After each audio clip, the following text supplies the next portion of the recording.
তো আজকের মতো আমরা শুরু করতে যাচ্ছি আমাদের আজকের শো, এবং আজকে ভূত এফএমের প্রথম অতিথি হচ্ছেন আফরান ভাই। আমরা তার কাছে যাবো তার ঘটনার জন্য। আফরান ভাই, চলুন আপনার ঘটনায় যাই আমরা। থ্যাংক ইউ রাসেল ভাই। আসসালামু আলাইকুম লিসেনার্স। এখন যে ঘটনাটি আপনাদের সাথে শেয়ার করবো, এই ঘটনাটি আমাদেরকে যিনি পাঠিয়েছেন তার নাম মাহিন। ওনার বাড়ি ঢাকা জেলার কেরানীগঞ্জ উপজেলার কালিন্দী ইউনিয়নে। ঘটনাটি ওনার মামার সাথে ঘটে যাওয়া, আর 1992 সালের দিকে এই ঘটনাটি ঘটেছিল বলে জানতে পারা যায়। তো ওনাদের এলাকার বর্ণনাটা দেওয়া দরকার। ওনাদের যে গ্রাম, ওই গ্রামের পূর্ব এবং পশ্চিম পাশে দুটো রোড, মাঝখান দিয়ে ওনাদের গ্রামের মধ্য দিয়ে একটা রাস্তা রয়েছে। ওই রাস্তাটা আবার বেশ সামনে গিয়ে ওই যে পূর্ব এবং পশ্চিমের দুটো রাস্তা সেটা মিলিত হয়েছে। সেই রাস্তার মাঝামাঝি এই মাহিম ভাইয়ের নানুর বাসা। মূলত ওনাদের নানা বাড়ি দাদা বাড়ি একই গ্রামে আর কি। তো যাই হোক, নানুর বাসাটা কিন্তু চতুর্পাশে গাছালি দিয়ে ঘেরা ছিল, আর মাঝখানে ছিল একটি পুকুর। নানুর বাসায় যাওয়ার পথেই ওনার খালার বাসা পড়ে, আর ওনার খালার শ্বশুর ছিল একজন কবিরাজ। লোকজন তাকে নিমাই বলেই ডাকতেন আর কি। তো যাই হোক, এই যে মামা, যিনি বুলু মামা ঢাকার একটি নামকরা মার্কেটে চাকরি করতেন। উনি প্রতিদিন কিন্তু ওনার বাড়ি থেকে ঢাকায় আসতেন, আবার অফিস টাইম শেষ হওয়ার পর উনি আবার বাড়িতেই যেতেন, ঢাকাতে উনি থাকতেন না। আর রাস্তায় তো অনেক জ্যাম ট্যাম থাকতো, যার ফলশ্রুতিতে বাড়িতে আসতে আসতে কিন্তু ওনার অনেক রাত হতো। এইভাবেই উনি প্রতিদিন আসা যাওয়া করতেন আর কি। তো এমনই এক রাতের কথা বলি, ওনার মামা বাসায় আসছেন। ওই সময় রাস্তাটা ছিল কাঁচা, সময়টা রাত 1টা কি 1:30 হবে এমন একটা সময়। তো অমাবস্যার রাত ছিল ওই সময়, ঘুটঘুটে অন্ধকার চারদিকে, তবে ওনার কাছে লাইট ছিল। তো উনি আসছেন। তো যাওয়ার সময় কিন্তু এই যে মাহিম ভাইয়ের খালার বাসা, তার সামনে দিয়েই এই বুলু মামাকে যেতে হতো। তো ওনার আবার ধূমপান করার অভ্যাস ছিল। রাতের বেলা যখন ওই রাস্তা দিয়ে হেঁটে যেতেন, উনি ওই সিগারেট ধরাতেন, ওটা খেতে খেতে বাড়ি পর্যন্ত যেতেন আর কি। বাড়িতে যাওয়ার পর তার ধূমপান করার কোনো অবকাশ ছিল না, মা বাবার সামনে তার ধূমপান করা যায় না, এই জন্য ওই পুরো রাস্তাটা উনি ধূমপান করতে করতে যেতেন। তো ওনার যে দৈনন্দিন অভ্যাস সেই অনুযায়ী ওইভাবেই যাচ্ছিলেন আর কি। তো উনি যখন এই মাহিম ভাইয়ের খালার বাসার সামনে দিয়ে যাচ্ছিলেন, হঠাৎ করে তার চোখ যায় রাস্তার পাশে জঙ্গলে। তো উনি তো ওইদিকে টর্চ মেরেছেন, দেখতে পান যে উনার বোনের শ্বশুর, মানে এই যে মাহিম ভাইয়ের খালার শ্বশুর, সেই কবিরাজ নিমাই, তার শরীরে কোনো জামা কাপড় নাই, চোখ দুটো আগুনের মতো জ্বলছিল। তখন এই বুলু মামা চিন্তা করেছেন যে হুট করে লাইট মারলাম, লাইটটা আবার উনি নামিয়ে ফেলেন। আর চিন্তা করলেন যে এই অবস্থাতে তাকে দেখে ফেললাম, বিষয়টা কেমন হলো। আর উনি যেহেতু কবিরাজ ছিলেন, ব্ল্যাক ম্যাজিকও করতেন, আর এই কারণে বিভিন্ন সময় সাধারণত তার করতেই হয়। হয়তোবা এরকমই একটা কাজে উনি বসছিলেন, তার আসা যাওয়াতে সমস্যা হয়ে গেল। উনি একটু লজ্জাই পেলেন। কিন্তু হঠাৎ করে গম্ভীর কণ্ঠে সেই নিমাই কবিরাজ বলে ওঠে, বুলু, তোর হাতে আগুন থাকায় তুই তো বেঁচে গেলি, কিন্তু তোর কারণে নিমাই কিন্তু মরল। এই কথার আগামাথা উনি খুব একটা বুঝতে না পারলেও দ্রুত ওখান থেকে চলে যান। পরের দিন সকালবেলায় খবর আসে যে নিমাই কবিরাজ মারা গেছেন। তো রাতের বেলা যে ঘটনা ঘটেছে এটা কিন্তু উনি কাউকে বলেন না। এদিকে নিমাই কবিরাজ দাফন কাফন শেষ হয়, সবকিছু ঠিকঠাক। এরপরে চলে যায় প্রায় 3 মাস। এর মধ্যে বুলু মামাও এই বিষয়টা কাউকে বলেন নাই, আর উনিও একরকম ভুলতেই বসেছিলেন বিষয়টা, আর উনিও ভুলে যেতে চাচ্ছিলেন ব্যাপারটা। 3 মাস পরে আসল ঘটনা শুরু হয়। এই 3 মাস তো উনি আগের মতোই, উনি ওনার চাকরি শেষ করে প্রতি রাত্রেই সেই ঢাকা থেকে কালিন্দী ইউনিয়নে যেতেন ওনার বাড়িতে। তো উনি রাতের বেলা বাসায় আসছেন, আসার পর খাওয়া দাওয়া শেষ করে ঘুমাতে গিয়েছেন। ঘুমিয়েও যান মাঝরাতে, রাত 3টার দিকে হবে। মামা তখন কিন্তু গভীর ঘুমে বিভোর। হঠাৎ করে মামা শুনতে পান কে যেন ওনাদের পুকুর পাড়, যেটা ওই পুকুর পাড় থেকে ডাকছে, বুলু, এই বুলু, এই ওঠ ওঠ ওঠ, তাই এখানে দেখে যা কত মাছ। তো এই কথা শোনার পর মামার তো মনে হলো যে আরে আমাকে ডাকে কে। তখন মনে হলো তো একটা বন্ধু আছে, মাঝে মাঝে রাতের বেলা মাছ ধরার জন্য ডাকে, ও মনে হয় ডাকছে। তো উনিও কিন্তু মাঝে মাঝে তার সাথে মাছ ধরতে যেতেন। তো উনি তো উঠে পড়েছেন, উঠে ঘরে কাউকে না ডেকে দরজা খুলে বের হয়ে গেছেন। বের হয়ে হাঁটতে হাঁটতে ওনার পুকুরের ওইদিকে গেছেন। উনি কাউকে আর দেখতে পান না। চিন্তা করেন যে এই রাতের বেলা আমার সাথে মজা করলো কে। উনি আবার ঘরে এসে শুয়ে পড়েন, ঘুমিয়ে যান। তো পরের দিন যথারীতি আবার উনি রাতের বেলা ঘুমিয়েছেন। গভীর রাত্রে হঠাৎ করে ওনার নাম ধরে ডাকছে, সেই আগের রাত্রের মতো, বুলু, এ বুলু, ওঠ ওঠ, আরে তাড়াতাড়ি বের হ, এই দেখে যা কত মাছ। তো উনি আবার সিদ্ধান্ত নিয়েছেন যে যাই বের হয়ে দেখি তো কে ডাকে। গতকাল কেউ ডাকলো, কাউকে দেখলাম না, আজকে আবার কে ডাকে, কণ্ঠস্বরটা একই মনে হয়। তো উনি বের হয়ে আবার পুকুর পাড়ে গিয়েছেন। তবে এবার কিন্তু টর্চ লাইট দিয়ে গেছেন। আগের রাতে তো ওই ঘুম চোখে বের হয়েছেন তাড়াতাড়ি করে, টর্চ লাইট নেন নাই, কাউকে দেখেন নাই, ফেরত আসেন। কিন্তু এই রাতে আবার টর্চ লাইট নিয়ে বের হয়েছেন। তো যে দিক থেকে ডাক আসছে বলে ওনার কাছে মনে হয় ওই দিকে উনি যান। তো উনি যখন পুকুরের কাছে গিয়েছেন তখন একটা পাশে চাঁদের আলোতে মনে হলো প্রায় 6-7 ফুট উচ্চতার কোন একটা অবয়ব দাঁড়িয়ে আছে। উনি কি করেছেন, ওই দিকে টর্চ মেরেছেন। টর্চ মারার সাথে সাথে ওনার শরীরটা মনে হলো বরফের মতো জমে গেল। এক চুল উনি মরার শক্তি হারিয়ে ফেললেন। উনি দেখলেন একটা অবয়ব দাঁড়িয়ে আছে, কালো কুচকুচে, যার মাথা নাই, মাথার জায়গা দিয়ে রক্ত পড়ছে, বুকের মাঝখানে দুটো চোখ, আর ওই পেটের যে জায়গাটা এখানে মুখ, বড় বড় দাঁত দুটো, কিন্তু অবয়বটা মানুষের মতোই। উনি তো বুঝতে পারলেন এইটা তো সেই গলা কাটা কুণ্ঠে বা নীল কুণ্ঠে বলে অনেকে, যেটাকে আমরা স্কন্ধ কাটা বলি, অনেকে এটাকে কল্লা কাটা দেও বলে। তো এই জিনিসটার খপ্পরে উনি পড়ছেন। আর ওই জিনিসটা কি করেছে, ওই টর্চ মেরেছেন, ওই জিনিসটাকে উনি দেখছেন, আর ওই জিনিসটা হাত দিয়ে ইশারা করে দেখছে, বুলু এ বুলু, আয় আয় আয়, এখানে আয়, মাছ খেয়ে যা, মাছ খেয়ে যা, এইভাবে ডাকছে। উনি তো এটা দেখার পর ওনার যতটুকু সূরা কালাম জানতেন উনি, সেহেতু পড়া শুরু করেছেন।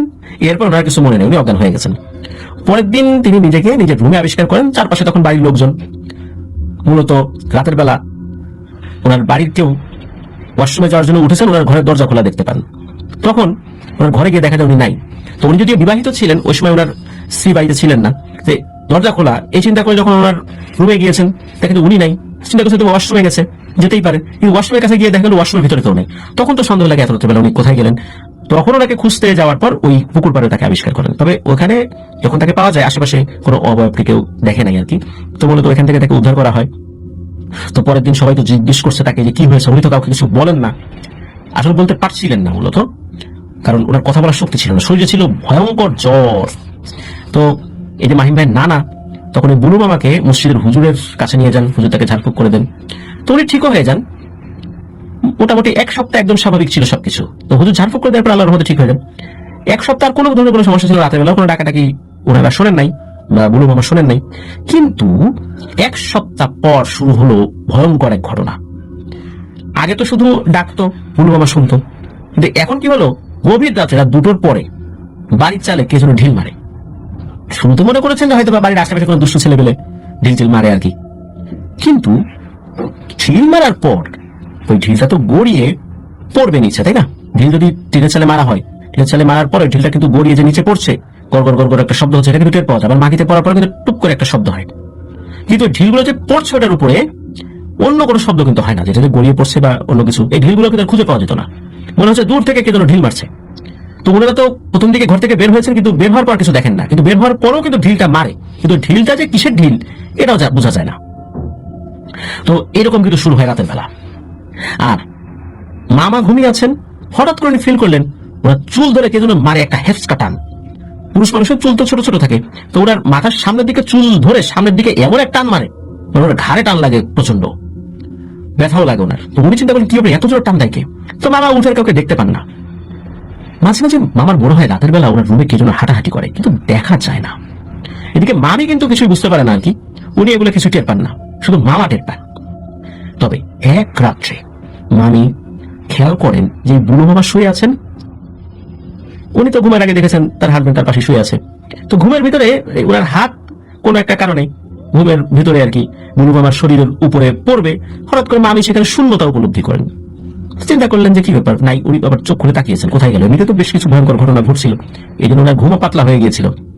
তো উনি চিন্তা করলেন যে তার হাজবেন্ড কোথায় গেল। তুমি যখন একটু চোখ খুলে তাকিয়েছেন, ঘরের ভিতরে তো ডিম লাইট ছিল, তাকে এক ভয়ঙ্কর দৃশ্য দেখতে পান যে উনি বিছানা থেকে প্রায় 5 হাত উঁচুতে, 4-5 হাত উঁচু হবে এমন একটা জায়গায় শূন্যে ভেসে রয়েছেন। তো এই অবস্থাতে উনি প্রচন্ড জোরে দিয়েছেন এক চিৎকার।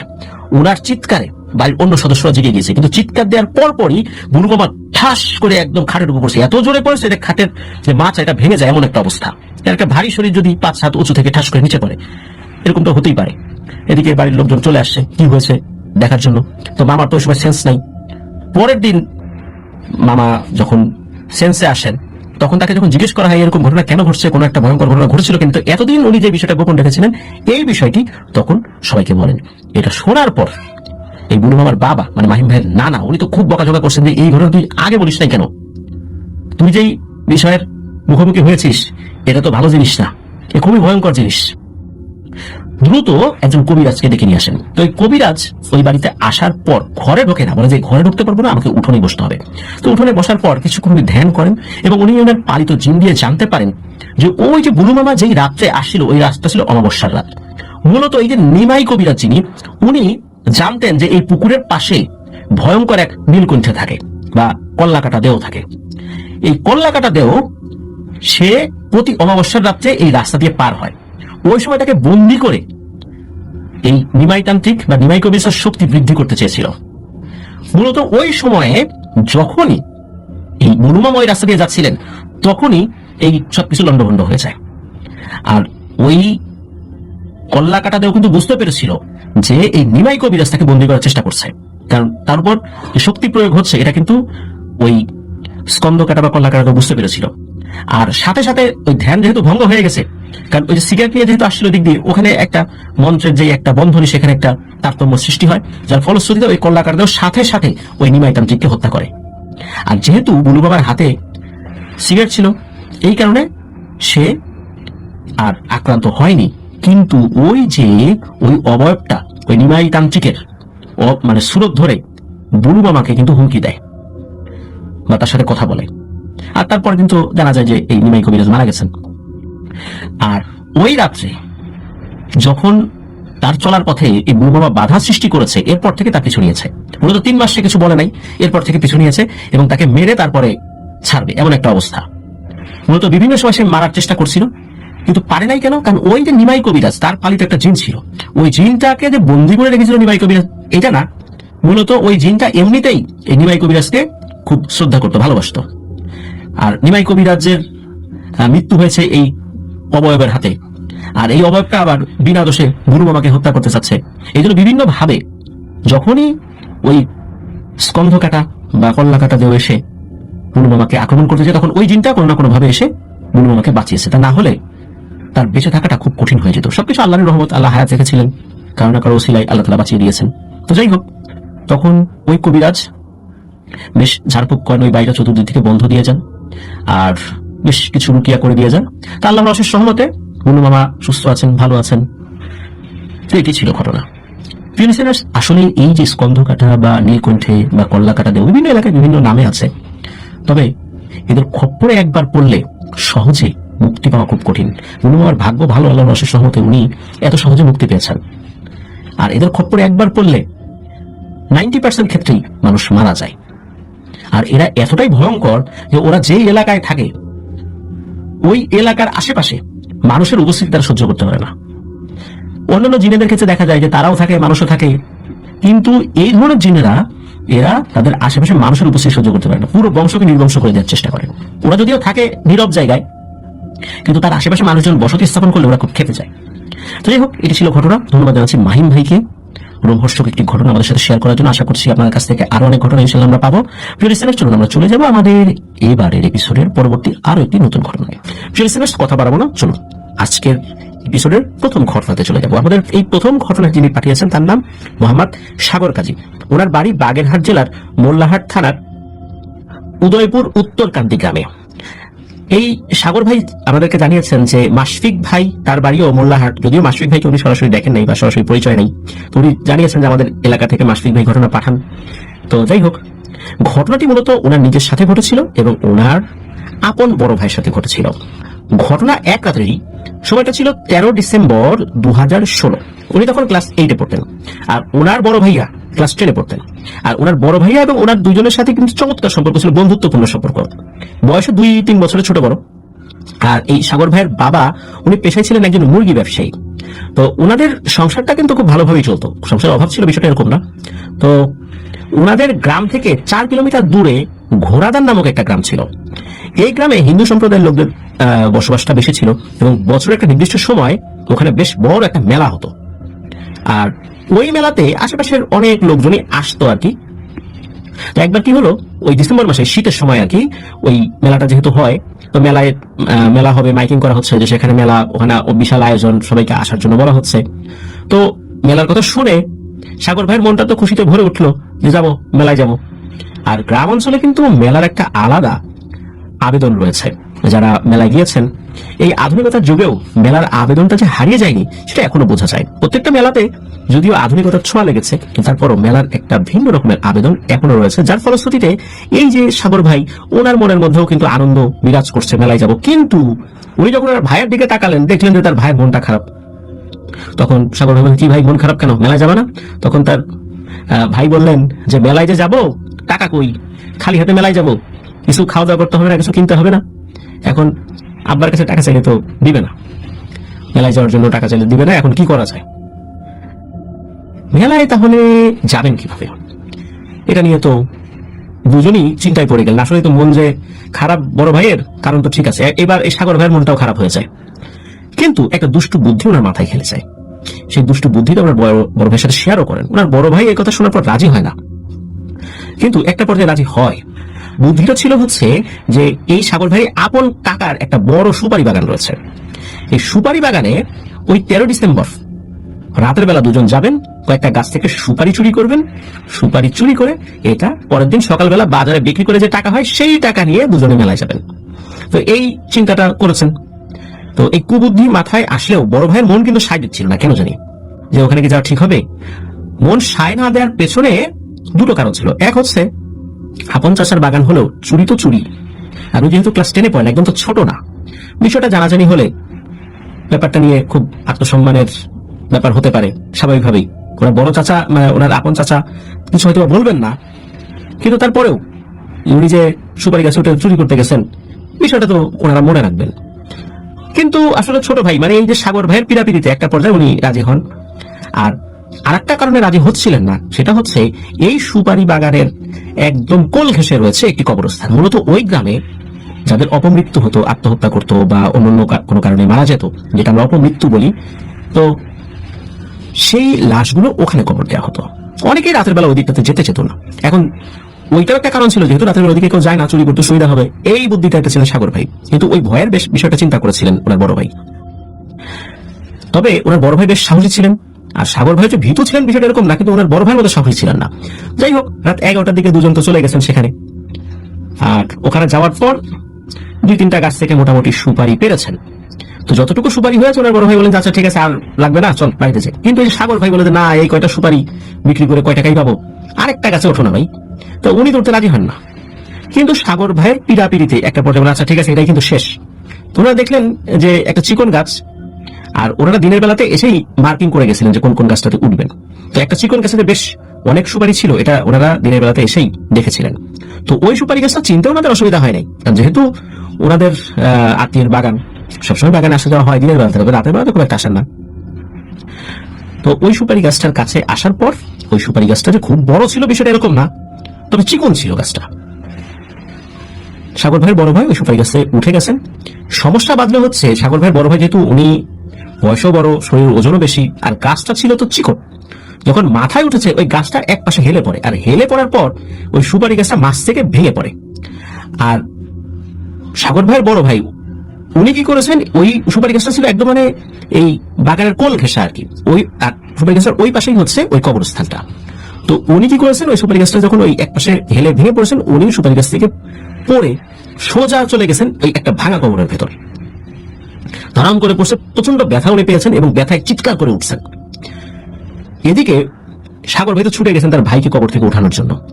কিন্তু যখন ওখানে গিয়েছেন, যাওয়ার পর দেখেন শেয়ালের মতো বড় বড় দুটো প্রাণী ওই কবরের দিকে হেঁটে আসছে, চোখ দুটো জ্বলছে ওই দুটোর, এবং আসার পর হঠাৎ করে মানুষের মতো কণ্ঠে কথা বলে উঠেছে। একটা প্রাণী কথা বলে উঠছে সাগর ভাইয়ের দিকে তাকিয়ে, বলে উঠছে, কিরে আদম সন্তান, তোদের দুইজনকে এখন এমন ভাবে মারবো না যে তোরা সকলের জন্য একটা ভয়ের কারণ হয়ে থাকবি। এরকম করে বলছে। এর মধ্যে কি করেছে, যেই অবয়বটা কথা বলছে তার পাশে যে অবয়বটা ছিল, ওই যে প্রাণীটা, এই প্রাণীটা কবরের ভিতরে মুখ নামিয়ে সাগর ভাইয়ের বড় ভাইয়ের হাতে মেরেছে প্রচন্ড জোরে এক কামড়। উনি তো কামড়ে আরো জোরে চিৎকার করে উঠেছেন। তো এর মধ্যে কি হয়েছে, এই সাগর ভাইয়ের এক চাচাতো ভাই, উনি বাইক নিয়ে ওই দিকটা দিয়ে যাচ্ছিলেন, কারণ ওই পাশে আরেকটা পাশে রাস্তা ছিল। তো রাতের বেলা তো বাইক নিয়ে কে যাচ্ছে এটা তো খেয়াল করেন সাগর ভাই, উনি তো চিৎকার চেঁচামেচি শুরু করেছেন। তো এর মধ্যে ওই বাইকওয়ালা যিনি, উনি শুনেছেন। পরবর্তীতে দেখা গেল এটা ওনার আপন চাচাতো ভাই ছিল। কিন্তু এইটুকু সময়ের মধ্যে আরো একটা ঘটনা ঘটে, সেটা হচ্ছে ওনার ভাইকে কামড় দেওয়ার পর কিন্তু ওই অভাবটা তার দিকে আসা শুরু করেছিল। তখন উনি আয়াতুল কুরসি পড়ে উনি নিজের শরীরে ফু দিয়েছেন এবং হাতে 3বার তালি বাজিয়েছেন। ওই 3বার তালি বাজানোর সাথে সাথে ওই দুটো অবয়ব অদৃশ্য হয়ে যায়। আর এর মধ্যেই ওনার সেই চাচাতো ভাই ওখানে এসে পৌঁছান। তো আসার পর কবরের ভিতর থেকে তো তার বড় ভাইকে তুলে বের করা হয়। দেখা গেল যে ওই যেই কবরের মধ্যে পড়েছেন ওই কবরের ভেতরে থাকা লাশের একটা হাড়, পাঁজরের হাড় হবে এরকম কিছু একটা, এইটা এই সাগর ভাইয়ের বড় ভাইয়ের পিঠের ভিতর দিয়ে ঢুকে গেছে। এই জন্য উনি প্রচন্ড ব্যথা পেয়েছেন। এর মধ্যে আবার ওই শিয়ালের মতো প্রাণীটা দিয়েছে কামড়। তখন তাকে তো উঠানো হয়, আর ওই হাড়টা ওই অবস্থাতে বের করার কোনো উপায় ছিল না, তার একটা বড় ধরনের ক্ষতি হয়ে যেতে পারত। দ্রুত ওই বাইকে করেই তাকে ওই মোল্লাহাট হসপিটালের দিকে নিয়ে যাওয়া হয়। যখন নিয়ে যাওয়া হচ্ছিল হঠাৎ করে সাগর ভাইয়ের কানে একটা মেয়েলি কণ্ঠে ফিস ফিস করে শব্দ ভেসে আসে। শব্দটা এমন ছিল, যেটা নিয়ে যাচ্ছিস সেটা কিন্তু জায়গার মতো ফেরত রেখে যাস। কিন্তু উনি বুঝতে পারেন নাই যে আসলে কি নিয়ে যাওয়ার কথা হচ্ছে, কি হয়েছে না হয়েছে, কিসের কথা, কি ফেরত দিয়ে যাব। এদিকে তার হসপিটালে, তার বড় ভাইকে হসপিটালে নিয়ে যাওয়া হয়। হসপিটালে নিয়ে যাওয়ার পর ডাক্তাররা মোটামুটি সহি সালামতে ওই হাড়টা বের করে ফেলেন, খুব বেশি ভেতরে ঢোকে নাই শরীরে, তো ওটা বের করে ফেলা হয়। এরপরে খবর দেওয়া হয় বাড়িতে, তো বাড়ির লোকজন চলে আসে। এর মধ্যে ওনার যে চাচা, এক চাচা আসে। চাচা আসার পর সবকিছু শোনেন, কি ঘটনা একদম শুরু থেকে শেষ পর্যন্ত শোনেন। এরপরে ওনার চাচা জিজ্ঞেস করেন, আচ্ছা ওই হাড়টা কোথায়? তখন বলছেন ডাক্তারের কাছে। তখন উনি ওই ডাক্তারের কাছে গিয়ে কথা বলে ওই হাড়টা নিয়ে নেন, এবং নেয়ার পর নিজে গিয়ে উনি ওই কবরের মধ্যে ওই হাড়টা রেখে আসেন। তো এটার পর আর কোনো ধরনের কোনো ঘটনা ওনাদের দুই ভাইয়ের সাথে ঘটেনি। তবে ওই যে কবরটা, ওই কবরটা ছিল একটা অপমৃত্যু হয়েছে এমন কোন এক মেয়ের কবর। মূলত ওই হাড়টা ওখান থেকে তার শরীরে ঢুকে গিয়েছিল, যদি ওটা ফেলে দেওয়া হয়। এই জন্য হয়তোবা কোনো এক অশরীরই তার কানের কাছে এসে সতর্ক বাণী বলে দিয়ে গিয়েছিল। যেহেতু এটা ঠিকঠাক মতো রেখে দেওয়া হয়েছিল, আল্লাহর অশেষ রহমতে ওনার চাচার বুদ্ধিমত্তায় পরবর্তীতে ওনাদের সাথে কোনো সমস্যা হয়নি, এমনকি ঝাড়ফুঁক বা এবং কোনো কিছু করতে হয়নি। আল্লাহর রহমতে সবকিছু স্বাভাবিকভাবেই শেষ হয়েছে। প্রিয় লিসেনার্স, ঘটনা এতটুকুই। তবে রাতের বেলা এই ধরনের কাজ করতে যাওয়া উচিত না অনুচিত এটা আমি বলবো না, এটা আপনারা সবাই বুঝতে পারছেন। ধন্যবাদ জানাচ্ছি সাগর ভাইকে। এখন যে ঘটনাটি আপনাদের সাথে শেয়ার করবো, এই ঘটনাটি আমাদেরকে যিনি পাঠিয়েছেন তার নাম মোস্তফা শ্রাবণ। ওনার বাড়ি জামালপুর জেলার সদর উপজেলার 2 নং শরীফপুর ইউনিয়নের রণরামপুর গ্রামে। যে ঘটনাটি উনি শেয়ার করেছেন এটি ওই রণরামপুর গ্রামেরই ঘটনা। ঘটনাটি অনেক আগের, প্রায় 50 বছর আগের ঘটনা, 1970-75 সাল এরকম হবে। তো ঘটনাটি এই মোস্তফা শ্রাবণ ভাই ওনার ফুফাতো ভাই আব্দুল শাকুরের কাছে শুনেছিলেন। ঘটনাটি ঘটেছিল ওনাদের স্কুল মাঠের পাশেই একটা ছোট ব্রিজকে কেন্দ্র করে। এই যে ছোট ব্রিজটা, এই ব্রিজটা অনেক পুরনো। প্রথম দিকে একটা কাঁচা ব্রিজ ছিল। কাঁচা ব্রিজ বলতে অনেক সময় বাঁশ কাঠ এগুলো দিয়ে ব্রিজ তৈরি করা হয় না, মানুষ হেঁটে যায়, অনেক সময় গরু ছাগল নিয়েও চলে আসা যায়, আবার বাইসাইকেল নিয়েও পার হয়ে যায়, এরকম একটা ব্রিজ আর কি। কিছুটা চওড়া ব্রিজ ছিল। পরবর্তীতে এই 74-75 সালের দিকে এটা পাকাপোক্তভাবে তৈরি করার কাজ শুরু হয়। মূলত যখন কাজটা শুরু হয় এবং 50% কাজ হয়ে যায়, তখনকার একটি ঘটনা। 50% কাজ করার পর কোনো এক কারণে ব্রিজের কাজ বন্ধ হয়ে গিয়েছিল। পরবর্তীতে অবশ্য ব্রিজটা তৈরি হয়েছিল। তো এই কাজ বন্ধ হয়ে যাওয়ার কারণে তখন ওই ব্রিজের যারা শ্রমিকরা ছিলেন, যারা কাজ করতেন বা ইঞ্জিনিয়াররা যে ছিলেন, তো ওখানে আশেপাশে তখন আর কেউ ছিলেন না। আর যারা শ্রমিক ছিলেন ওনারা ওই ব্রিজের পাশেই ছোট্ট ঘর তৈরি করে ওনারা ওখানেই থাকতেন। যেহেতু কাজ বন্ধ, ওই সময় লোকজন ছিল না। আর ব্রিজের পাশেই মাটি দিয়ে শ্রমিকরা একটা সাইড রাস্তা তৈরি করেছে। আমরা সাধারণত দেখি কোনো ব্রিজ তৈরি করার সময় পাশে একটা সাইড রাস্তা তৈরি করা হয়, তো ওরকম একটা রাস্তা ছিল, ওই দিক দিয়ে মানুষজন আসা যাওয়া করতেন আর কি। তো কাজ যেহেতু বন্ধ, আশেপাশে কেউ নাই, ওই ব্রিজের খুব কাছাকাছি নুরু নামে একজন ব্যক্তি ছিলেন। তো অনেকেই তাকে নুরু কাকা নামে ডাকতেন আর কি। তার নাম নুরু বা নুরুল এরকম আর কি, তো আমরা নুরু কাকাই বলছি। তো এই যে নুরু কাকা, উনি মূলত ছিলেন একজন কৃষক। এর পাশাপাশি ওনার 2টা মহিষ ছিল, একটা মহিষের গাড়ি ছিল। এই গাড়ি দিয়ে উনি মহিষ দুটোকে নিয়ে বিভিন্ন আশেপাশের বাজারে মালামাল টানতেন আর কি। আর ওনার নিজেরও তো কৃষি জমি ছিল, ওনার বিভিন্ন ফসলগুলো উনি নিয়ে বিভিন্ন বাজারে যেতেন, বিক্রি করতেন। মূলত এই ঘটনাটি এই নুরু কাকার সাথেই ঘটা। তো ঘটনাটি যে রাত্রে ঘটে, ওই দিনে এই নুরু কাকা মহিষের গাড়ি নিয়ে একটি বাজারে যান। বাজারটা ছিল নান্দিনা নামে। ওই নান্দিনা বাজারে উনি ধান বিক্রি করার জন্য ওনার মহিষের গাড়িতে ধান নিয়ে গিয়েছেন। যখন উনি নান্দিনা বাজারে গিয়েছেন তখন উনি দেখলেন ধানের দামটা কম ওই বাজারে।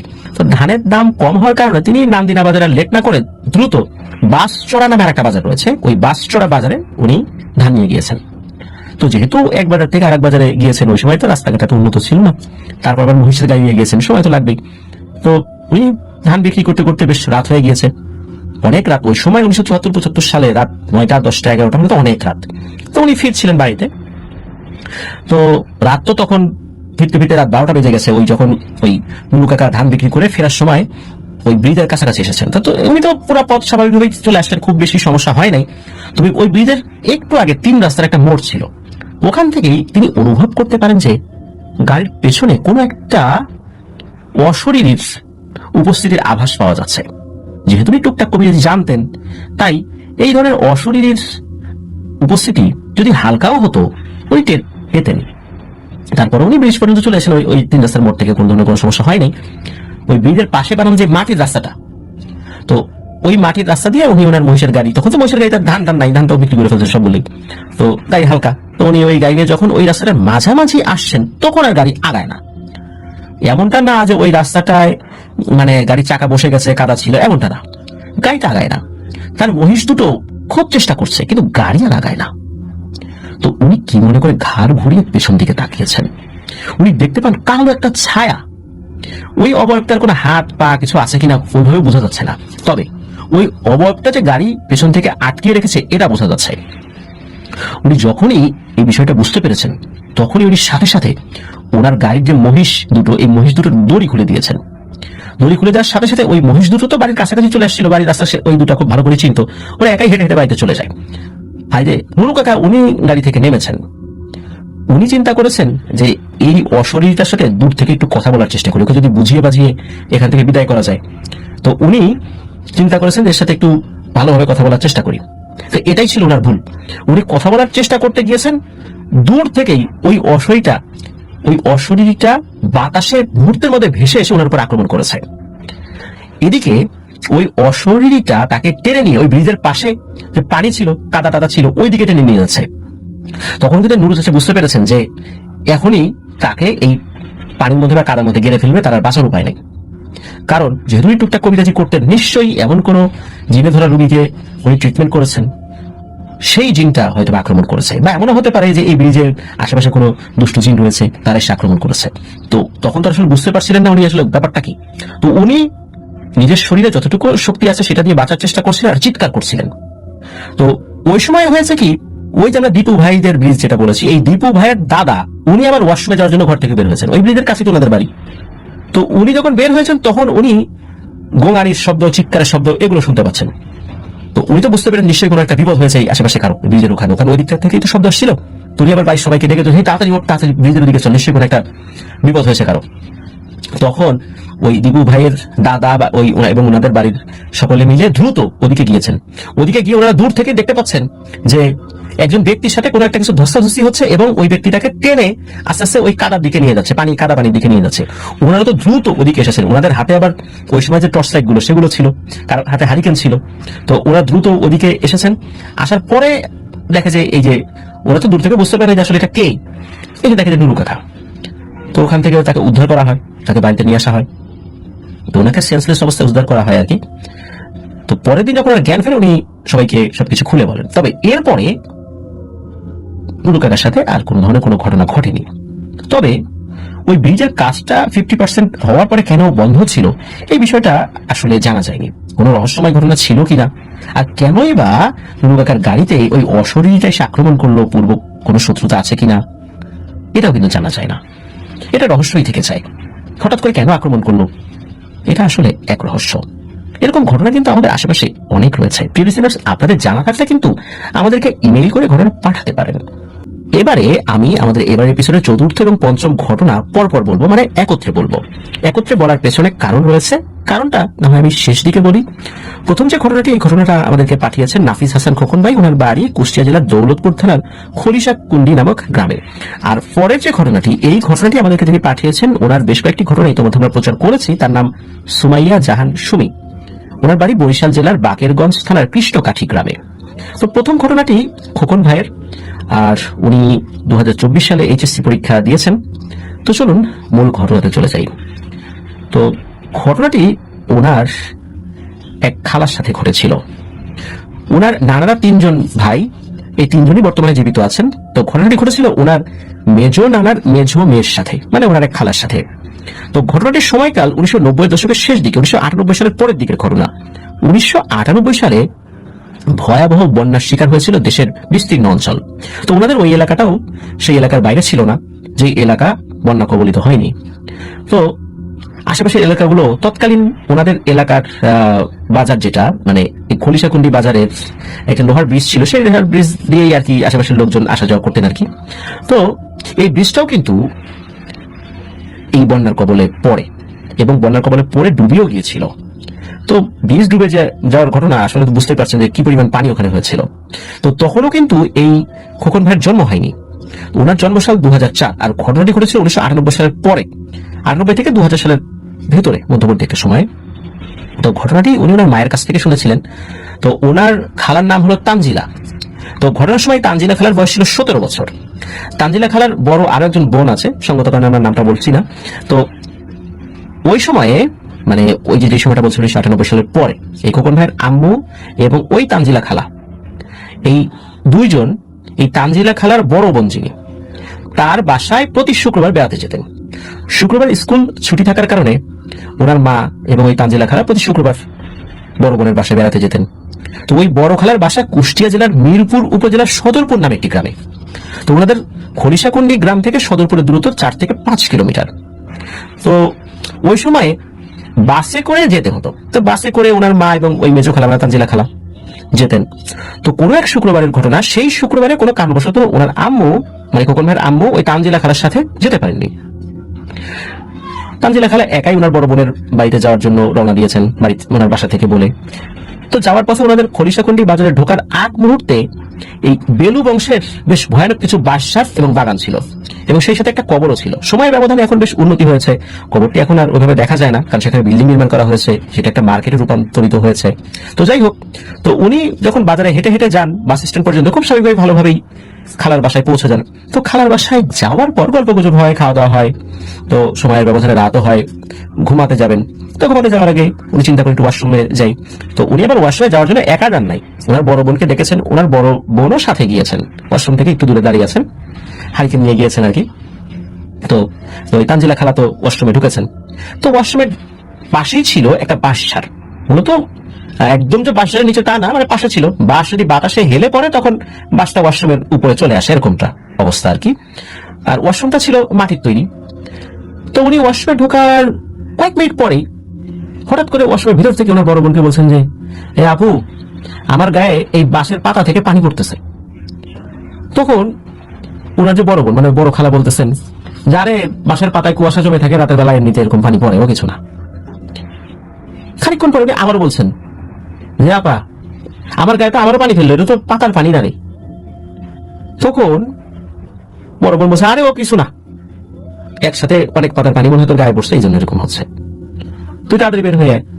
তো উনি ফ্রেশ হয়ে বের হয়ে আসছেন। তো ঘরে ঢুকেছেন, তাতে কোনো সমস্যা হয় নাই। মূলত সমস্যাটা শুরু হয় সকাল থেকে। মেজো খালার আসে ভীষণ জ্বর। তো বড় খালা জ্বরটিকে স্বাভাবিকভাবে নিয়েছেন, পাশের বাজার থেকে ওষুধের দোকান থেকে ওষুধ নিয়ে আসেন, সেটা খালাকে খেতেও দেওয়া হয়। ওষুধ খেয়ে জ্বর কমার পরিবর্তে জ্বর আরো বাড়তে থাকে।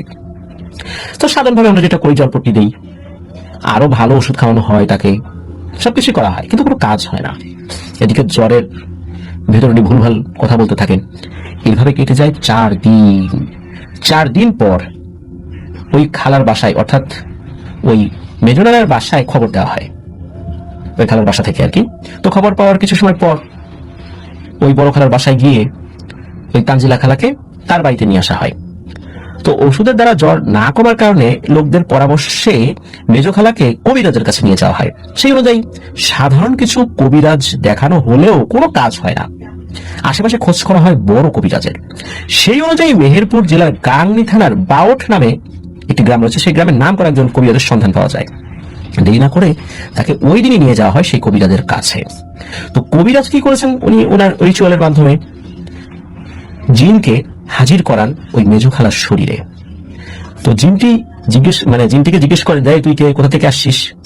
তো ওই জিনটি শুধু উত্তর এটুকু বলেছিল যে আমি বেলুর বাঁশঝাড় থেকে এসেছি। এই কথা বলার পরই ওই জিনটা কবিরাজকে অকথ্য ভাষায় গালিগালাজ দিতে থাকে। সেগুলো আসলে ভাষায় প্রকাশ করার মতো না, যদিও বা সেটা আমাদেরকে লিখে পাঠিয়েছেন খোকন ভাই, কিন্তু সেগুলো আসলে ভাষায় প্রকাশ করার মতো না। তো যাই হোক, কবিরাজ বুঝতে পারেন যে তার দ্বারা এই কাজ হবে না, উনি ওনার মতো করে ঝাড়ফুঁক দিয়ে বাসায় পাঠিয়ে দেন। এভাবে কেটে যায় আরো কয়েকদিন। বাড়ির সবার মন খারাপ, ডাক্তার দেখানো হচ্ছে, কবিরাজ দেখানো হচ্ছে, কোনো কাজ হচ্ছে না। জ্বর কমানোর জন্য ইনজেকশন দেওয়া হচ্ছে, বিভিন্ন হাই অ্যান্টিবায়োটিক দেওয়া হচ্ছে, তারপরও জ্বর কমার কোনো লক্ষণই নাই।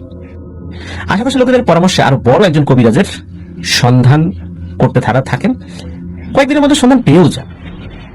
ওই কবিরাজের ঠিকানা হচ্ছে মেহেরপুর জেলার গাংনী থানার কোদালকাঠি নামের একটি গ্রামে। তো যথারীতি ওই কবিরাজের কাছে নিয়ে যাওয়া হয়। কবিরাজ তার মতো করে রিচুয়াল করেন এবং রিচুয়ালের মাধ্যমে জানতে পারেন এই খালার শরীরে থাকা এই জিনটা এক আদমখোর জিন। এই জিনটা নাকি এই তানজিলা খালার শরীরের ভেতরে 3 ভাগের 2 ভাগ খেয়ে শেষ করে ফেলেছে, 1 ভাগেরও কম বাকি রয়েছে। তখন কবিরাজটি বলেন, অনেক দেরি হয়ে গেছে রে, এই মেয়েটাকে আর বাঁচানো সম্ভব না, আল্লাহ যদি বাঁচান তার বিশেষ অনুগ্রহে, এছাড়া পৃথিবীর কোনো কবিরাজ এই মেয়েটাকে বাঁচাতে পারবে না। অযথা তোমরা দৌড়াদৌড়ি করে না, আল্লাহকে ডাকো, কবিরাজের পিছনে দৌড়াদৌড়ি করে লাভ নাই। ওই মেয়েটা যদি ভালো কিছু খেতে চায় খাওয়াও, আর সবাই ওকে ভালোভাবে দেখে রেখো, আত্মীয় স্বজন যারা আছে তাদেরকে ওকে দেখতে আসতে বলো। তো এই কথা শোনার পর আসলে বাড়ির কারো কি মন কেমন হবে, বা মন তো ভালো থাকার কথা না। পরিবারের শোকের ছায়া নেমে আসে। কবিরাজের কাছ থেকে বাসায় নিয়ে আসা হয়, ক্রমাগত আত্মীয় স্বজন আসছে, পরিবারের লোকজন তো কান্নাকাটি করছে। মানে একটা মানুষ জীবিত আছে, তারপরও সেই বাড়িতে মৃত মানুষের মাতম চলছে। মানে মৃত মানুষ যদি থাকে বাড়িতে যেভাবে মাতম চলে ওইভাবে চলছে। একটা মানুষ জীবিত থাকা অবস্থায় কোনো বাড়িতে যদি এই ধরনের কান্নাকাটি হয়, তাহলে সেই পরিবেশটা কেমন হয়? লিসেনার্স, আপনারা একবার বোঝার চেষ্টা করবেন। তো অনেকেই আসতেন, তানজিলা খালা সবাইকে বলতেন, আমাকে ক্ষমা করে দিও, আমি আর বাঁচবো না। তো সবার কাছে ক্ষমা চাইতেন। আত্মীয় স্বজনরাও যে যার মতো বাসায় চলে যান। কিছু কিছু আত্মীয় স্বজনরা মেজো খালার কাছেই থাকতেন। মূলত ওই কবিরাজের কাছ থেকে আসার একদিন পর থেকে খালার কথা বলতে পারতেন না। এরপরে পরিবারে নেমে আসার ভয়ানক শোকের ছায়া। কথা না বলা অবস্থাতেই সেই রাত পার হয়ে যায়। পরের দিন বিকেলবেলা খালা শেষ নিঃশ্বাস ত্যাগ করে দুনিয়ার মায়া ছেড়ে চলে যান। যথারীতি খালাকে দাফন কাফন দিয়ে কবর দেওয়া হয়। আসলে তানজিলা খালার কি অপরাধ ছিল, কি অন্যায় উনি করেছিলেন যার কারণে ওনাকে শাস্তি পেতে হলো? উনি তো কোথাও কোনো নোংরা ফেলেননি, থুতু ফেলেননি, কফ ফেলেননি, কোনো জায়গা অপবিত্র করেননি, কোনো প্রাণীকে আঘাত করেননি যার কারণে তার উপর জিনের প্রভাব পড়েছে, কিচ্ছু না। তারপরেও কেন তাকে এই শাস্তি পেতে হলো? এই রহস্য আজও অমীমাংসিত। কি অপরাধ ছিল তার? কেন এই নিরীহ একটা মেয়েকে জীবন দিতে হলো? খোকন ভাই আমাদেরকে জানিয়েছেন যে যেই জিনের কারণে এই তানজিলা খালার মৃত্যু হয়েছে, সেই জিনের বিচার যেন আল্লাহ পাক করেন। আর খোকন ভাইয়ের আব্বু একজন ছোটখাটো ব্যবসায়ী, খলিশাকুন্ডি বাজারে আমাদের একটি ছোট্ট দোকান রয়েছে। প্রিয় লিসেনার্স, আসলে এই ধরনের ঘটনা আমাদের হৃদয়কে নাড়িয়ে দেয়। এটা সমাধান যে কি বা কেন হয়েছে এটা আসলে বলাটা অত্যন্ত কঠিন। তবে এতটুকু বলবো যে আমরা প্রতি ওয়াক্ত সালাত আদায়ের পর আমরা যদি সূরা ইখলাস, ফালাক, নাস অথবা সূরা কাফিরুন, ইখলাস, ফালাক, নাস অথবা সূরা ফালাক এবং নাস 3 বার করে পড়ে, বিশেষ করে ফজরের পরে 3 বার করে পড়া, মাগরিবের নামাজের পরে 3 বার করে পড়া এবং অন্যান্য ফরজ নামাজের পরে 1 বার করে পড়ে যদি শরীরে ফু দেই এবং আয়াতুল কুরসি পড়ে শরীরে ফু দেই, আর বিশেষ করে নিজেদের বাসার থেকে বের হওয়ার সময় অবশ্যই আমরা যখন বের হব, আমাদের পরিবার নিয়ে বের হব, আমাদের বাচ্চা কাচ্চা নিয়ে যখন বের হব, আমরা দোয়া পড়ে বের হব, আয়াতুল কুরসি পড়ে বের হব। এতটুকু যদি জানা না থাকে তাহলে আউযু বিল্লাহি মিন কুল্লি কালিমাতিল্লাহি তাম্মাতি মিন শাররি মা খালাক অথবা আউযু বিকালিমাতিল্লাহি তাম্মাতি মিন শাররি মা খালাক, এই দোয়া পড়ে আমরা বের হতে পারি। বিশেষ করে আউযু বিকালিমাতিল্লাহি তাম্মাতি মিন শাররি মা খালাক, এইটা অন্তত পড়ে আমরা বের হব। ইনশাআল্লাহ আল্লাহ তাআলার অশেষ রহমতে এই ধরনের হঠাৎ বিপদ থেকে আল্লাহ আমাদেরকে হেফাজত করবেন। কারণ এই দোয়া পড়ে বের হলে হেফাজতের দায়িত্ব নিয়েছেন স্বয়ং আমাদের সৃষ্টিকর্তা, সুতরাং আমাদের কোনো চিন্তা নাই। এই জন্য আমরা সর্বোচ্চভাবে চেষ্টা করব আউযু বিকালিমাতিল্লাহি তাম্মাতি মিন শাররি মা খালাক, এই দোয়াটা অন্তত 3 বার করে পড়ে শরীরে ফু নিয়ে আমরা যেন বের হতে পারি। প্রিয় লিসেনার্স, এছাড়া আমার দেওয়ার মতো আসলে কোনো পরামর্শ নাই এই ধরনের হঠাৎ বিপদ থেকে রক্ষা পাওয়ার মতো। প্রিয় লিসেনার্স, এবার আসুন আমরা চলে যাই আমাদের পঞ্চম ঘটনায়। শুরুতে বলেছিলাম এই ঘটনাটি আমাদেরকে পাঠিয়েছে সুমাইয়া জাহান সুমি আপু। ওনার বাড়ি বরিশাল জেলার বাকেরগঞ্জ জেলার কৃষ্ণঘাটি গ্রামে। তো ওনার বেশ কয়েকটি ঘটনা আমরা ইতিমধ্যে বলেছি, ওনার পরিবারের একটি ঘটনা আমরা বলেছি। তো চলুন শুরু শুরু করি ঘটনাটি। তো যে জায়গা নিয়ে ঘটনা, সেই জায়গাটা হচ্ছে বরগুনা জেলার সুবিদখালী এলাকার জৈলসা বাজার এলাকায়, যেটা ওনাদের বরিশালের কৃষ্ণকাটি গ্রাম থেকে যেতে প্রায় 2 ঘন্টা সময় লাগে। তো ওনাদের বাড়ির সামনে দিয়ে হয়ে যেতে হয়। তো এটা ওনার পারিবারিক ঘটনা। আর যার সাথে ঘটেছে তিনি অন্য কেউ নন, ওনারই আপন বোন। তো ওনারা 5 ভাই বোন বর্তমানে। তো বর্তমানে কেন বলছি, কারণ ওনার পাঠানো পূর্বের ঘটনা শুনলে বুঝতে পারবেন যে বর্তমানে 5 ভাই বোন কেন বলছি। আর এই সুমি আপু হচ্ছে সবার ছোট, ওনারা 4 বোন আর ওনাদের 1 ভাই এখন আছেন আর কি। তো ঘটনাটি ঘটে ওনার মেজো বোন আসমার সাথে। ওনার মেজো বোনের খুবই অল্প বয়সে বিয়ে হয়ে যায়, এরপরে শ্বশুরবাড়িতে চলে যান। তো 14-15 বছর বয়সে ওনার বিয়ে হয়ে গিয়েছিল আর কি। তো ওনারা তো সবাই ঢাকায় বড় হয়েছেন, তাই গ্রামের পরিবেশ বা আবহাওয়ার সাথে খুব একটা পরিচিত নন। গ্রামের মানুষের যেই সংস্কৃতি বা ব্যাপারগুলো ওনারা আসলে ওইভাবে অতটা দেখেননি। তারপর ওনার বোন বিয়ের পরেই শ্বশুরবাড়িতে গিয়ে গ্রামের মানুষের সাথে এমন ভাবে মিশে যান, মানে ওই পরিবারেরই একজন আপনজন হয়ে যান আর কি। আর তখন ওনার বোনের কোনো সন্তানাদি হয় নাই, আর ওনার বোনের শ্বশুরবাড়ি বরগুনায়। বিয়ের 1 বছরেরও কিছু সময় পর হঠাৎ একদিন ওই আসমাপুর শ্বশুরবাড়ি থেকে খবর পাঠানো হয়, মানে এই যে সুমিয়াপুর আব্বুকে দ্রুত যেন ওই বাড়িতে উনি যেন যান আর কি, এই মর্মে খবর পাঠানো হয়। তো সুমিয়াপুর আব্বু তো ঢাকায় থাকতেন, উনি যখনই খবর পেয়েছেন সাথে সাথে উনি রওনা দিয়েছেন। কারণ হচ্ছে এই 1 বছরের বেশি সময়ের ভিতরে কখনোই শ্বশুরবাড়ি থেকে এত মানে আর্জেন্ট খবর পাঠানো হয়নি। উনি চিন্তা করেন কি ব্যাপার, আসমা কি ওখানে গিয়ে কোনো ঝামেলা পাকালো নাকি? যেহেতু শহরে বড় হয়েছে, গ্রামের পরিবেশ, কোনো ঝামেলা হতেই পারে, কিন্তু 1-1.5 বছরে তো কোনো ধরনের কোনো কথা শুনলাম না, হঠাৎ করে কি হলো? এটা হতেই পারে, পারিবারিক কলহ হতেই পারে। উনি এরকমই চিন্তা করে দ্রুত বরগুনার উদ্দেশ্যে রওনা দিয়েছেন। উনি পৌঁছেও গিয়েছেন। তো যেতে যেতে রাত হয়ে যায়। তখন এই যে সুমিয়াপু ক্লাস 5-এ পড়েন। তো সুমিয়াপুর আব্বু গিয়ে দেখেন যে এই আসমা আপু ঘুমিয়ে আছেন, ওনাকে আর ডাকেন নাই, সবার সাথে খাওয়া দাওয়া করে ঘুমিয়ে পড়েন। ওই দিন রাতের বেলা ওই আসমাপুর শ্বশুরবাড়ির লোকজন কোনো কিছুই সুমিয়াপুর আব্বুকে বলেন নাই, কারণ একটা পথ জার্নি করে গিয়েছেন, তো এই জন্য কিছু বলেন নাই। তো পরের দিন সকাল হওয়ার পর এই আসমা আপু যখন ঘুম থেকে ওঠে না, তখন এই সুমিয়াপুর আব্বু উনি আবার আসমাপুর কাছে গিয়ে অনেকবার ডাক দিয়েছেন। তখনও কিন্তু ওই যে সুমিয়াপুর এই যে মেজবান আসমাপুর হাজবেন্ড বাড়িতে ছিল না কি ওই সময়টাতে। তো ডাকাডাকি করেছেন, ওঠে না। তখন এই আসমাপুর শ্বশুর এসে সুমিয়াপুর আব্বুকে বলছেন যে মেয়াই দেখেন তো কি একটা সমস্যায় পড়লাম, আপনার মেয়ে ঘুম থেকে উঠছে না। ওকে তো আমি আমার মেয়ের মতো জানি, কখনো কোনো কষ্ট দিই না পারতপক্ষে। আর বাড়ির সবাইকে ও খুব পছন্দ করে, বাড়ির সবাই ওকে খুব পছন্দ করে, সবার সাথে মিলেমিশে চলে। হঠাৎ করে গতকাল কি এমন হইল কিচ্ছু বুঝতে পারলাম না। আপনি তো টুকটাক কবিরাজি জানেন, জিনের ব্যাপারে কম বেশি বোঝেন, তাই মূলত সবার আগে আপনাকে ডাকছি। আপনার মেয়ে, আপনাকে তো সবার আগে ডাকতে হবে, যেহেতু এই বিষয়ে আপনি জানেন। তখন সুমিয়াপুর আব্বু জিজ্ঞেস করেন যে কেন বিয়ে কি হয়েছে আসনা, বলেন তো আমাকে খুলে বলেন তো। তখন ওই আসমাপুর শ্বশুর বলছেন যে আসমা গতকাল রাতে ঘুমের মধ্যে অনেক জোরে চিৎকার চেঁচামেচি করছিল। তা আমরা তো ভাবছি যে স্বপ্নে খারাপ কিছু দেখছে তাই চিল্লাচ্ছে। তো আমরা যখন ওর কাছে গেলাম, তখন এই আসমার শাশুড়ি যখনই ওর গায়ে হাত দিছে, তখন ওর শাশুড়িকে মানে ছিটকে ফেলে দিয়েছে, এমন একটা অবস্থা, এমন ধাক্কা দিয়েছে। আর ও ঘুমের মধ্যে চিল্লাচ্ছে যে আমারে মারিস না, আমারে মারিস না, এরকম করে চিল্লাচ্ছে। তো অনেকক্ষণ এরকম হওয়ার পর ও চুপ হয়ে যায়। এরপর থেকে ও তো উঠছে না, এই দেখেন এখনো উঠে নাই। তা আমরা তো ডাক্তার দেখাই, ডাক্তারও কিছু ধরতে পারে না। ডাক্তার বলছে যে জ্ঞান না ফেরা পর্যন্ত তারা কিছু বলতে পারবে না। এখন ওর শাশুড়ি যখন ওকে ধরতে গেছিল, তখন ওর শরীর অনেক মানে শরীরে অনেক মায়ের দাগ দেখা গেছে, মনে হচ্ছে ওকে কেউ বেদ দিয়ে পিটাইছে। কিন্তু ওকে কে মারবে? ওর স্বামী তো বাড়িতে নাই, আর ওর স্বামী তো কখনো ওর গায়ে হাত তোলে না। আর আমরা তো ওরা কিছু বলি না, নিজের মেয়ের মতো করে রাখছি ওকে। তখন এই সুমিয়াপুর আব্বু বলেন যে আচ্ছা আপনারা চিন্তা করেন না, আমি দেখি কি করা যায়। এটা বলার পর সুমিয়াপুর আব্বু এই আসমাপুর মাথায় সরিষার তেল পরে ঘষে দিয়েছেন। এইভাবে 3 বার করার পর ঘুমের মধ্যে আসমাপু ফুপিয়ে কান্না করতে থাকেন। তো ঘন্টাখানেক পর এই আসমাপুর জ্ঞান পুরোপুরি ফেরত আসে। আসমাপু বিছানা থেকে উঠতেই পারছিল না, মনে হচ্ছে তার শরীরে খুব ব্যথা।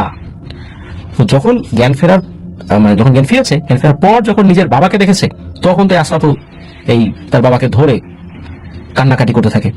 বলছে আব্বা আপনি আসছেন, দেখেন আমাকে কি মারটা দিছে। এই দেখেন আমার হাতে মারছে, আমার গলায় পিঠে কিরকম মারটা দিছে। তখন সুমিয়াপুর আব্বু বলেন যে আচ্ছা মা, আমি সব কথা শুনবো, যাও তুমি এখন গোসল করে আসো, খাওয়া দাওয়া করো, তারপর দেখি কি করা যায়। তখন আসমাপু বলে ওঠে, না না না, আমি ওই খালের দিকে যাবো না, ওইখানেই আছে ওই জিনিসটা, আমার দেখলে আবার মারবে। তখন সুমিয়াপুর আব্বু বলছে আচ্ছা ঠিক আছে, তোমার খালে যেতে হবে না, তুমি কলের পানি দিয়ে গোসল করো, তারপর খাওয়া দাওয়া করো। তো নিজের বাবাকে দেখার পর আসমাপু অনেকটাই সুস্থ হয়ে গেছেন, এমন একটা অবস্থা আর কি। তো যাই হোক, রাতের বেলা খাওয়া দাওয়া শেষে সুমিয়াপুর আব্বু এই আসমাপুকে কাছে বসে সবকিছু জিজ্ঞেস করেন। এরপর আসমাপু একে একে এক রহস্যময় ব্যাপার খুলে বলেন। তো ব্যাপারটা বলার আগে আমার শ্বশুরবাড়ি একটু বিবরণটা দিয়ে দিই, তাতে লিসেনারদের বুঝতে সুবিধা হবে। তো এই আসমাপুর শ্বশুরবাড়িটা বেশ অনেকটা ভেতরে হওয়ার কারণে যাতায়াতে খুব অসুবিধা, আর অনেক বড় বড় বাড়ি রয়েছে ওখানে। একটা বাড়ির মধ্যে 18 থেকে 20টা ঘর, সবার ঘরের পেছনে খাল কেটে গোসল বা অন্যান্য কাজ সম্পন্ন করার জন্য এরকম ব্যবস্থা রাখা আছে।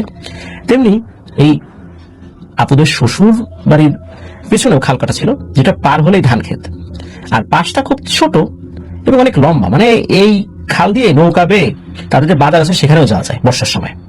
তো ওইখানে ঘাট দেওয়া আছে যেন বাড়ির বউরা ওখানে নিজেদের প্রয়োজনীয় কাজ করতে পারে। এবার আসি আসমা আপুর ব্যাপারে। তো আসমা আপু বলছেন যে উনি যখন রাতের বেলা সব কাজ শেষ করে ঘুমাতে গিয়েছেন, এর কিছুক্ষণ পর তো ঘুম চলে আসছে, তো উনি স্বপ্নের মধ্যে দেখছেন যে উনি ফজরের নামাজ পড়ার জন্য অজু করতে উঠেছেন। তো যেরকমটা উনি সবসময় ওঠেন আর কি, আর বাড়ির সবার আগে উনি ওঠেন। উনি শহর এলাকায় বড় হলেও একদম গ্রামের গৃহস্থ বাড়ির বউদের মতো ওনার আচার আচরণ হয়ে গিয়েছিল আর কি, এইভাবে উনি মিশে গিয়েছিলেন। আর ফজর নামাজ পড়ে সবাইকে উঠে উনি কাজ শুরু করতেন বাড়ির। তো এটা তো প্রতিদিনের অভ্যাস ছিল, উনি স্বপ্নের মধ্যে দেখছেন উনি ওইভাবে উঠেছেন। তো যখন উনি ওই অজু করার জন্য ঘাটে গিয়েছেন, দেখেন যে হাতা কাটা গেঞ্জি, যেটা আমরা স্যান্ডো গেঞ্জি বলি, তো এরকম গেঞ্জি পরে একটা লোক অজু করছে এখানে। তো উনি ভেবেছেন হয়তো ওনার দেবর, কিন্তু স্বপ্নের মধ্যেই ভাবছেন যে আমার দেবর তো বাড়িতে নেই, আমার হাজবেন্ডও তো বাড়িতে নেই, তা তো ঢাকা, তাহলে এইটা। তো উনি এবার ভাবছেন সম্ভবত আমার ভাসুর হবে, ওনার ভাসুর আবার গ্রামেই থাকতেন, কিন্তু তিনি কিন্তু সকালে উঠতেন না, উনি এবার নামাজ কালাম কম পড়তেন। ভোরবেলা উঠে ফজর নামাজ পড়ার জন্য যে উনি উজু করতে আসবেন, এই ব্যাপারটা উনি কখনো দেখেন নাই তো পূর্বে। ওটা কিন্তু উনি স্বপ্নের মধ্যে ভাবছেন, চিন্তা করেন তাহলে এটা কে রে। আর উনি দাঁড়িয়ে আছেন, দেখছেন ওই লোকটা সমানে অজু করেই যাচ্ছে করেই যাচ্ছে। অজু তো করার পরে মানে একটা সময় পর শেষ হবে, কিন্তু না, অজু করছে তো করছেই, মানে হাত ধুচ্ছে তো ধুচ্ছেই, পা ধুচ্ছে তো ধুচ্ছেই, আবার অজু শেষ করে আবার অজু শুরু করেছে, এইভাবে করেই যাচ্ছে করেই যাচ্ছে। তো উনি স্বপ্নের মধ্যে ভাবছেন যে আচ্ছা এই লোকটা এই সমানে অজু করেই যাচ্ছে, আর এদিকে আমি এখানে দাঁড়ায় আছি, আমার তো অজু করতে হবে, বাসায় ফিরতে হবে, আবার বেলা যদি সূর্য উঠে যায় তাতে নামাজের রক্ত চলে যাবে। এর ভিতরে উনি আরো একটা ব্যাপার খেয়াল করছিলেন যে ওই লোকটা যে বসে আছে, বসে থাকা অবস্থাতে কিন্তু উনি অনেক লম্বা ওই লোকটা। তো এই আসমাপু ভাবছেন যে আমার ভাসুর তো লম্বা, কিন্তু এতটা তো লম্বা না। তো এর ভিতরে কি হয়েছে, আসমা আপু উনি ওনার ভাষণ মনে করেই কয়েকবার ডাক দিয়েছেন। তো ওই অঞ্চলে বড়দেরকে দাদু দাদু বলা হয় আর কি, যারা ওই অঞ্চলে আছেন, দাদু না দাদু বলা হয় আর কি। তো ওইভাবে ডাকছে ও দাদু ও দাদু, কিন্তু অনেকবার ডাক দেওয়ার পরে কোনো সারা শব্দ পায় না, ওই যে সমানে অজু করেই যাচ্ছে। তখন আর কি স্বপ্নের মধ্যেই এই আসমাপুর খুব রাগ হয়ে যায়, তখন বলে ওঠে এই মিয়া, সকাল সকাল আর জায়গা পান নাই, বাড়ির বউরা এখানে এসে উজু করে, সকালবেলা হাত মুখ আপনি জানেন না, আপনি নিজের বাড়িতে কলেজে উজু করতে পারেন না, আর উজু তো শেষ করার কথা, এতক্ষণ ধরে উজু করে নাকি, একবার শেষ করতেছেন আবার শুরু করতেছেন আবার শুরু করতেছেন, আর তো লোকজন এখানে আসবে, যান তাড়াতাড়ি যান এখান থেকে কাজ শেষ করে। এই কথা বলার পর ওই লোকটা বসা থেকে উঠে দাঁড়ায়, এবং তখন এই আসমাপু দেখেন আসলে ওই লোকটা অনেক লম্বা। আর যেহেতু আসমাপু ঢাকাতেই বড় হয়েছেন, জিন পরিবারের তত ধারণা আসলে ওনার অতটা ছিল না, আর কখনো এরকম সিচুয়েশন পড়েও নাই, জানেও না, তো দেখেন স্বপ্ন। ওই লোকটা উঠে দাঁড়িয়ে যখনই আসমাপুর দিকে মুখ ঘোরায়, তখন তো অন্ধকারই আর কি, তবে ওই লোকটার চেহারা কিন্তু উজ্জ্বল, এটা বোঝা যাচ্ছিল। আর চোখ দেখে বোঝা যাচ্ছিল সে অনেক রেগে আছে। অন্ধকারের মধ্যে কিন্তু চেহারা বোঝা যাচ্ছিল, মনে হচ্ছে তার চেহারার উপর হালকা আলো ছটা পড়েছে, কিন্তু আলোর উৎসটা বোঝা যাচ্ছে, মনে হচ্ছে তার মুখের ভিতরে আলো জ্বলছে, এমন একটা অবস্থা। ওই লোকটা অনেক রেগে আছে। এমন অবস্থায় ওই লোকটা বলে ওঠে, এই সেমরি, তোর এত বড় সাহস, তুই আমার সাথে খারাপ ব্যবহার করিস, আমার ইবাদতে ব্যাঘাত ঘটাস তুই। তখন আসমাপু বুঝতে পারেন এই লোকটা সাধারণ কোনো মানুষ নয়। তখন আসমাপু স্বপ্নের মধ্যে অনেক ভয় পান, এবং স্বপ্নের মধ্যে অনেক চিৎকার চেঁচামেচির চেষ্টা করেন, কিন্তু পারছিলেন না।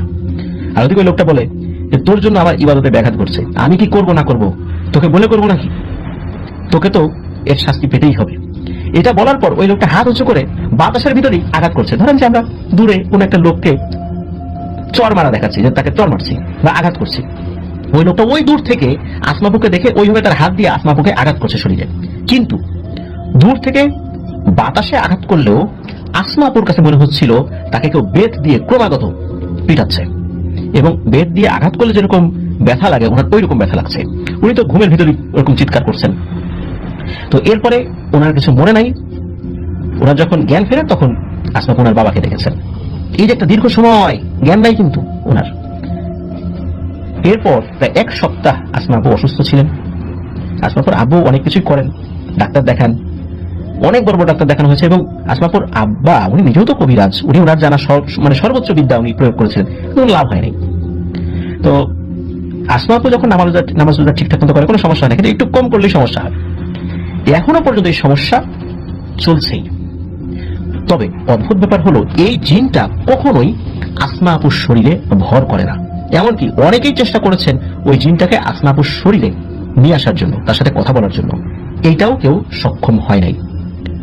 এর মধ্যে আসমা আপুর আচার আচরণে কিছু পরিবর্তন হয়েছে। তার রাগ অনেক বেড়ে গেছে, তার যখন খুব রাগ বাড়ে তখন উনি সুইসাইড করতে চায়। এই কারণে এই আসমা আপুর হাজবেন্ড, তারপর ওনার ছেলেমেয়েরা সবসময় একটা আতঙ্কের মধ্যে থাকে। ওনাকে একা রেখে সাধারণত বাইরে খুব একটা যায় না। এটার সমাধান যে কি ওনারা আজও জানেন না। স্বপ্নের মধ্যে এটা হয়েছে। স্বপ্নের মধ্যে তো আমরা কত কিছুই দেখি। স্বপ্নের মধ্যে এমন একটা ঘটনা ঘটলো যার প্রভাব এখনো রয়েছে, যেটা উনি বয়ে চলছেন। তো এর ভিতরে অনেক ঘটনা তো ঘটছেই। এই আসমাপুর হাজবেন্ড উনি একটা বেসরকারি কোম্পানিতে চাকরিরত রয়েছেন। আসমাপুর বড় ছেলে হাফিজি পড়ছেন, তার জন্য দোয়া চেয়েছেন। তো উনি খুব একটা গ্রামে যান না, গ্রামে গেলে আবার সমস্যা হতে পারে, এই জন্য উনি খুব একটা গ্রামে, মানে ওনার শ্বশুরবাড়িতে যান না। ওনারা এখন গাজীপুরে আছেন, এতটুকু জানিয়েছেন। ফিলিস্তিনার্স, আসলে পৃথিবীতে অনেক কিছুই ঘটে। আমরা এর আগেও স্বপ্নের মধ্যে একটা ঘটনা যেটা আমরা বলেছিলাম, সেখানে দেখা গেল স্বপ্নের মধ্যে ঘটেছে কিন্তু সেটার প্রভাব বাস্তবে রয়েছে। এরকম ঘটনাগুলো খুব রেয়ার, খুব কম পাওয়া যায়। আসলে স্বপ্ন সবসময় কি স্বপ্ন হয়? এর রহস্যই বা কি? পৃথিবীতে কতই না রহস্য রয়েছে যেটার ভেদ আমরা আজও করতে পারিনি। তাই আমরা যখন ঘুমাবো, ঘুমের যে দোয়া, সেই দোয়া পড়বো, আয়াতুল কুরসি পড়ে শরীরে ফু দেব, চারকুল পড়ে শরীরে ফু দেব। আশা করছি এই ধরনের বিপদ আপদ থেকে আল্লাহ তাআলা আমাদেরকে হেফাজত করবেন। এছাড়া এই ধরনের রহস্যময় প্যারানরমাল ব্যাপারগুলো থেকে বাঁচার উপায়টা খুবই কম। আমরা যে যে ধর্মের আছি না কেন, সেই ধর্মের অনুশাসন মেনে যদি আমরা ঘুম থেকে উঠি, ঘুমাতে যাই, দৈনন্দিন জীবন পরিচালনা করি, ইনশাআল্লাহ আমরা বেঁচে থাকতে পারবো এই ধরনের বিপদ আপদ থেকে। আল্লাহ আমাদেরকে হেফাজত করুন। ধন্যবাদ জানাচ্ছি খোকন ভাইকে, ধন্যবাদ জানাচ্ছি সুই ভাইকে। পরপর ওনাদের দুটো ঘটনা একত্রে বললাম, কারণ দুটো ঘটনার মধ্যে একটা বিষয় মিল রয়েছে প্রিয় লিসেনার, সেটা হলো রহস্য। যেখানে এই যে খালা, এই তানজিলা খালা, ওনার কি অপরাধ ছিল এটা উনি নিজেও জানেন না। আবার এই যে আসমা আপু, ওনার যে কি অপরাধ উনি নিজেও জানেন না। এটা হয়েছে স্বপ্নের মধ্যে, বাস্তবে তো না। এর থেকে আমরা কিয়ামতের একটা আলামত পাই, সেটা হচ্ছে যে কিয়ামতের আগে মানুষ মারা যাবে, মানুষকে হত্যা করা হবে। যিনি হত্যার শিকার হচ্ছেন উনি নিজেও জানেন না ওনার অপরাধ কি। আবার যে হত্যা করছে সে নিজেও চিনবে না যে মানে কে, মানে কাকে সে মারছে, কি অপরাধে তাকে মারছে। যেমন হরহামেশাই ঘটনা আমরা আশেপাশে দেখতে পাই। আর এই প্যারানরমাল বিষয়ের ক্ষেত্রে তো দেখি যে অতি সাধারণ বিষয়, জিনেরা মানুষকে হত্যা করছে। আল্লাহ আমাদেরকে হেফাজত করুন, আল্লাহ তাদেরকেও সহি বুঝ দান করুন। তাদের থেকে, বিশেষ করে তাদের ক্ষতি থেকে আমাদেরকে আল্লাহ তাআলা যদি হেফাজত না করেন, আমাদের বাঁচার উপায় আসলে নাই বললেই চলে।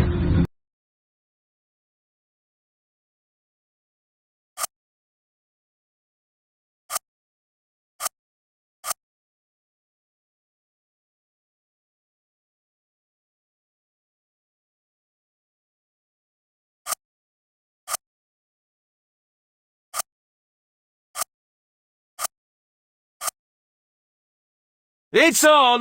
The game will be quite fierce and unpredictable. You never know what will happen today. Let's see the manager's choices. The match is underway. Knocks it towards to the front.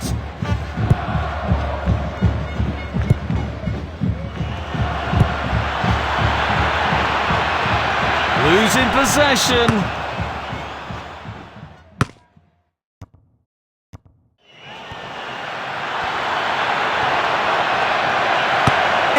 forward, looks to thread it through. Goal!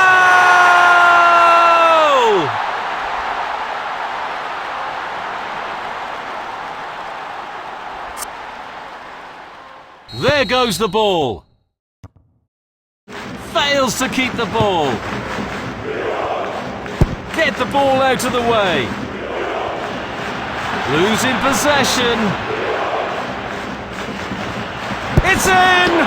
Plenty of power on that. Goalkeeper relatively untroubled. A challenge. The referee has got a decision to make. Opening quarter of an hour complete. Teams looking to establish control. Oh, brilliant goalkeeping!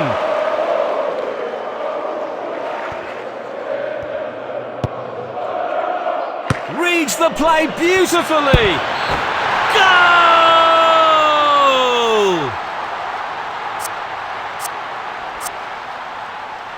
Again! Losing possession. Through ball. Fails to keep the ball.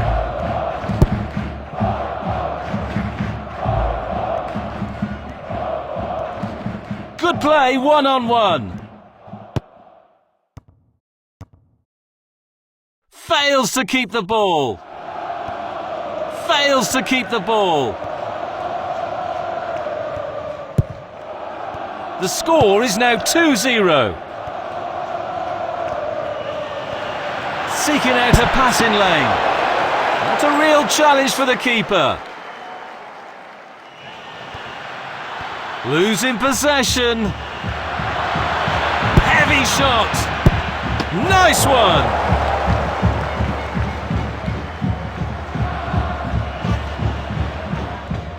Fails to keep the ball. Strikes it in the box. That's goalkeeping masterclass. The cross is coming in. Sensational stop from the keeper. Oh, they lose possession now.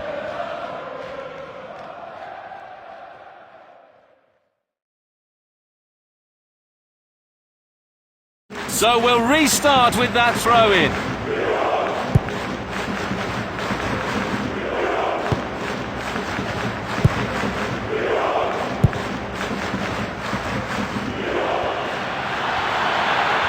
It's in! Plenty of power on that! Oh, so close!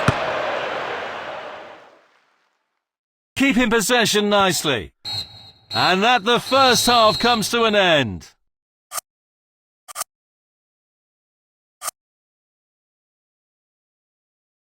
Second half has commenced. Fails to keep the ball. Losing possession.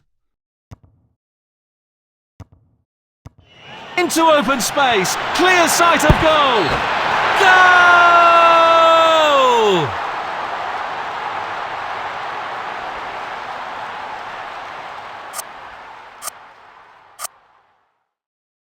There goes the ball. Losing possession. Looking for options. Credit to them for winning back possession over the byline, hence a goal kick. Well, that would have been a great start to the game, but that's a bad miss.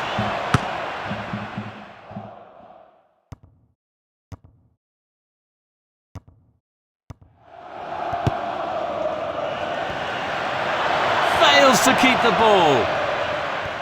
Carrying the ball forward. Fails to keep the ball. It's a foul. Here comes the free kick. Fails to keep the ball. Doubles the personal tally.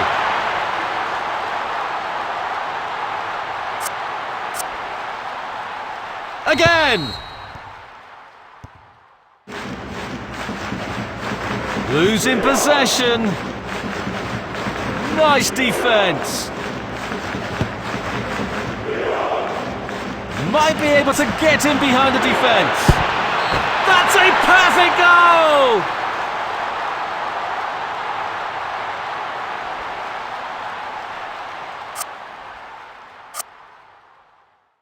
There goes the ball.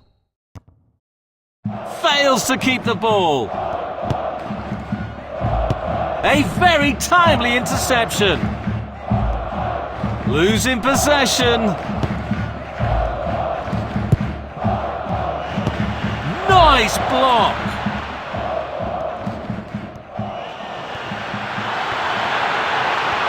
Heavy shot. Score!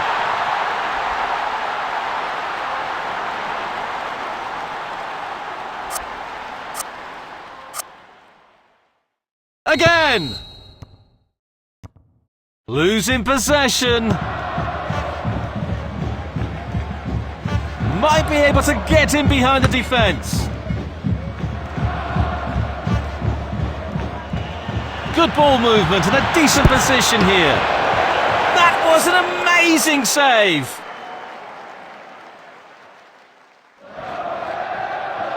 Long pass. Forward long pass.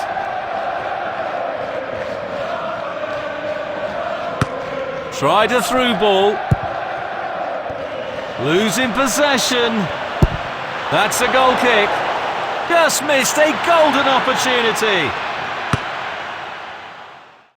Reads the play beautifully.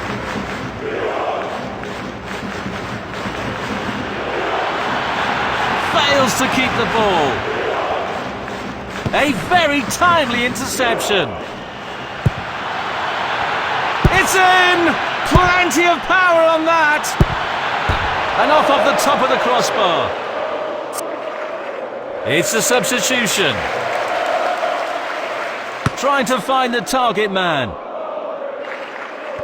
Losing possession. No more time, the referee says, and that will do.